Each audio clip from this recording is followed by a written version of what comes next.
I've had 3 of my 7 IQ8s fail. Let's look at what the common failure for mine are. Okay, these are my 8 panels here, and I got 3 other on the other side, right around the right side of the house. I kind of combined them into one array, so this is what they look like, and this is the panel I'll be focusing on right here. Okay, here's my Enphase Enlightened pictorial view, and so the reason why those gray panels exist is because those 3 panels were replaced after December 31st, 2022, so there's no date on them, so that's why they kind of come up as blank.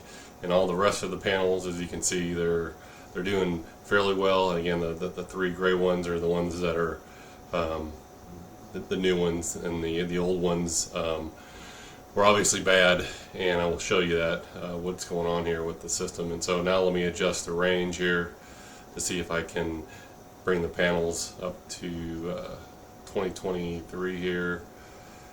Bear with me.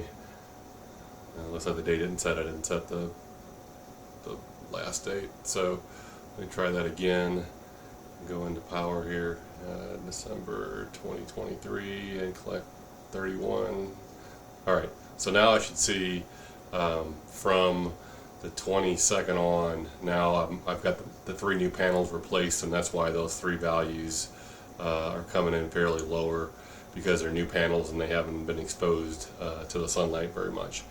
So those are my 3 failures, and again I'll show you some of the testing I did to determine what's going on. It's just the production was very erratic, and I wasn't happy with that. Again, they produce good energy, but when you have a failure rate at 27%, that is unacceptable. And Enphase did take a while, over 3 weeks, to get me some new panels, so I wasn't happy with them with that respect. Okay, this is my TED entering system. So this is my command center that basically allows me to look at anything that's going on in my house, whether I'm producing energy, consuming energy, what appliances are consuming what's producing where it's going, yada yada yada. So again, it's kind of my electronic command center. So I want to go and look and see what my history is of my array. So my array is located on MTU3 for those 11 panels, and these are kind of the results for the last 2 years. And so the arrays are optimized for winter production, because that's when I need the most amount of energy.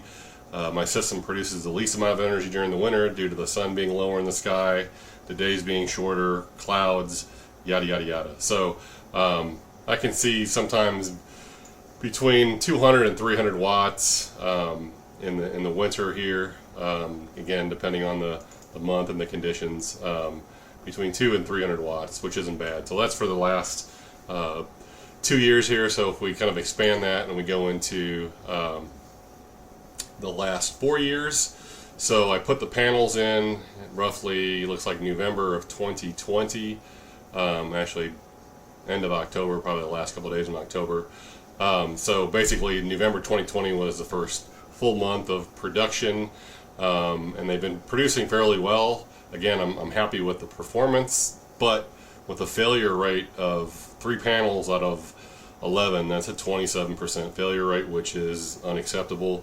And most of these failures were due to, actually all of them were due to Enphase pushing some software update, and it didn't take, and the microinverters didn't push it, whatever it does, it didn't take, and cause the inverters to go in some defunct state where they wouldn't produce consistent energy. And so right around, looks like, I think November, December time frame here, 2 of the panels, or the whole array was down from the energy monitoring, and I didn't know what panels they were, so I begrudgingly had to buy another Envoy, because the new Envoy doesn't work with the M250s, so they're incompatible. So I have one Envoy that monitors all my M250s and S280s on the roof. I have another Envoy that monitors all of the IQ7. So here I detected a fault and wanted to kind of investigate that further. Okay, this is a little contraption I built to test my solar panels. So basically, one of these ends will go into the solar panel, the other end will connect up into this power meter, and then the other end here will go to the power meter and out and back to the inverter. So this way it allows me to look at the inline, the circuit voltage, the current, peak current, average current, all that great stuff. So I can really make a determination on if the solar panel is good or not. You can also do a open circuit voltage test and a short circuit current test, but that doesn't actually give you the output power. You can give a rough approximation, but I wanted to know exactly what this thing's doing, so I kind of came up with this scheme here to go test some panels. So let's go test some panels. Okay, this will be the BTU watt meter I'll use. This is measuring how much power or energy is striking the panel at 610 watts. Okay, here's my open circuit voltage on the panels. Looks like about 38.17. Alright, so this wire spool goes around here, goes to that connection, the panel there, comes up here, and goes into this connection. So that's the input to the power meter. Okay, with the connected, looks like we're jumping around here anywhere between 50 and 115 watts. Jumping around like a chicken with his head cut off. Alright, so these are the red and black wires that then go to my load here, which is the inverter. So this allows me to basically get an inline reading of what should be seeing, or what the inverter is seeing here. So this should produce way over 100 watts. This is a 330 watt panel. So there's definitely something jacked up with the inverter. So this is the panel I have here. Mine's 330 watts. So let's kind of do some math. To understand how much the panel should put out, you have to know what the irradiance is, which I have my BTU meter, watt meter, and you gotta know how big the panel is. So in this case, if you look here at the drawing, the panel is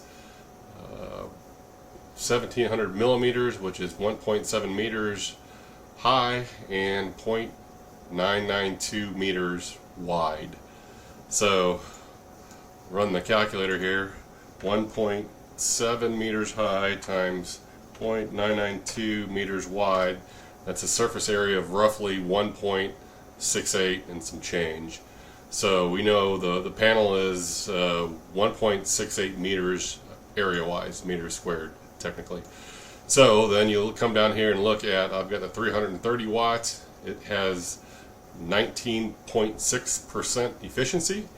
So out of all the energy that hits the panel, 19.6% of it gets converted to electrical energy. So we know, let's say for argument's sake, the panel was being hit by 600 watts, or let's say, I think it was like 610 watts per meter times 1.6864 meters times 0.196, which is the efficiency of all of the power that hits that panel.